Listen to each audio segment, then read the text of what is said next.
the biggest story of today, and it will frankly continue to be, is the raging coronavirus. I mean, the numbers are just getting so large, and there does not seem to be the reaction that we saw, at least, and I have to just, sort of confess, obviously, living in New York, I see three things through that lens. The last time we had a Friday the 13th was, in fact, March 13th, when which was obviously a Friday, and at the very least, New York went into lockdown over the course of that weekend. There was no school on the 16th, and there hasn't been normal school since then, although in New York City, we have had at least a sort of a hybrid form of school, if you will. Some of the high schools are doing it slightly different, elementary schools, but there's been some in-person schooling to some degree. It remains the largest population of students going to school in the country. I think approximately 300,000 out of the 1.2 million normally students going to school in New York City. And we're starting to hear that maybe that's going to shut down. My guess is at one point it will have to. It is raging exponentially. If you had not listened to this show since just before the election, which is less than 2 weeks ago, but if the last time you listened to the show was sometime around the day before Halloween, the number of infected was about half of what it is on a daily basis than today.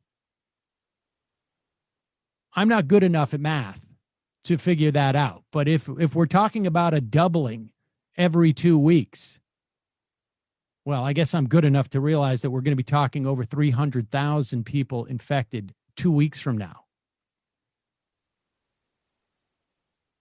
I believe we were hovering around 1,000 dead 2 weeks ago, maybe a little bit less. And now we're at 1,200.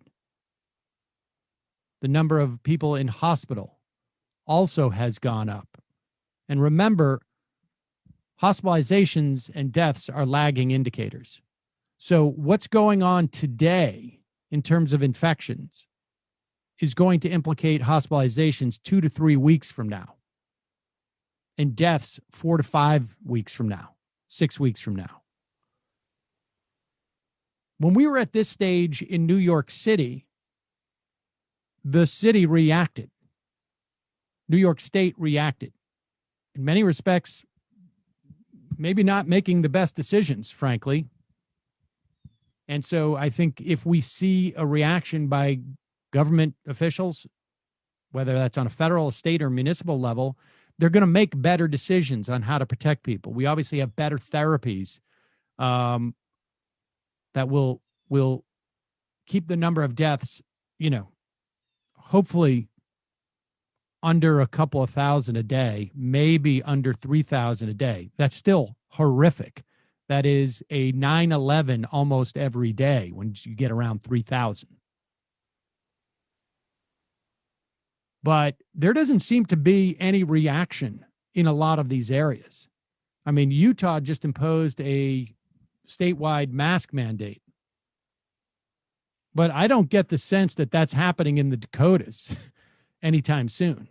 It appears that it needs to get much, much worse before people take it seriously in large parts of this country.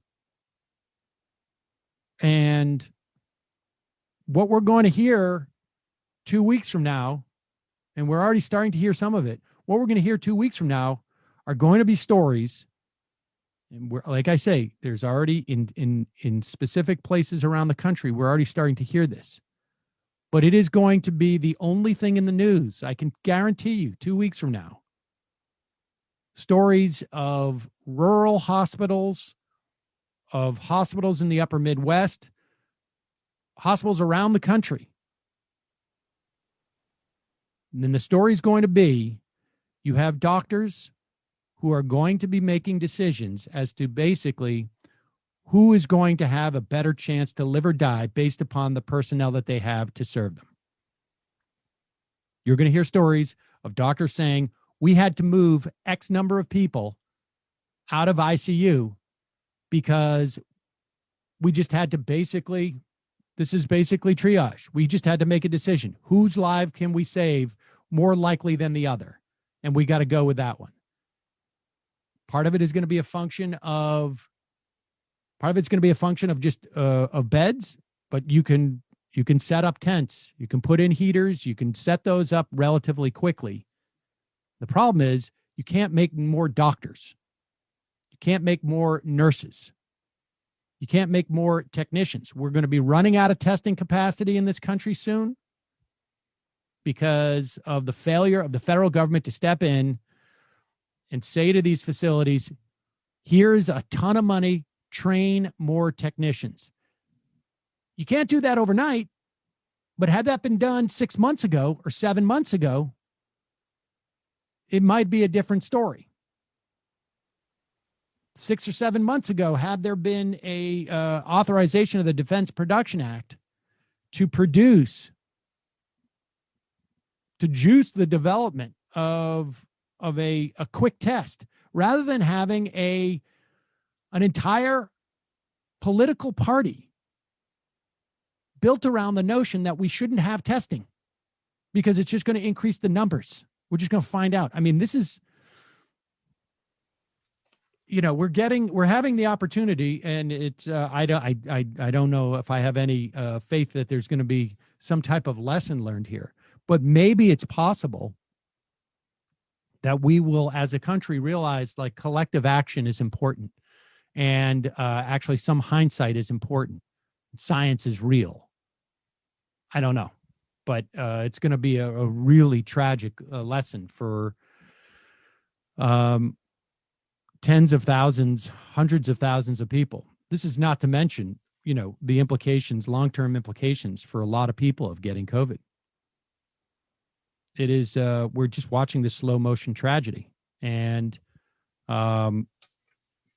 there's no reason to believe that Joe Biden and his administration, who take this very seriously, Ron Klain obviously had dealt with the Ebola crisis, has, written extensively over the past couple of years prior to this, his concern for this. You now have Michael Osterholm. You can go back and listen to the interview we did with Osterholm in, was it April or May? At that time, he's one of the top epidemiologists in the country, and he is Biden's top advisor on the coronavirus, sitting on this Biden's, I guess, temporary advisory board, or, I don't know what you call it, shadow government advisory board on coronavirus. He is suggesting that a 4 to 6 week lockdown nationwide could, at the very least, drop the rate of infection so much so that we could then, with, using best practices, make it into a period where there may very well be a vaccine available. But that's not that. I mean, it's hard for me to imagine any scenario where we're able to do that prior to Joe Biden becoming president, and it's certainly not going to happen with Mitch McConnell and Donald Trump and the rest of the Republicans. So be safe. People going home for Thanksgiving or seeing family. And if you're going to do that, and it's a risky thing to do, start quarantining now. Really start yesterday. And to protect your loved ones, protect everybody else you might come in contact with. And if you can avoid doing that, avoid doing it. It is a very difficult time.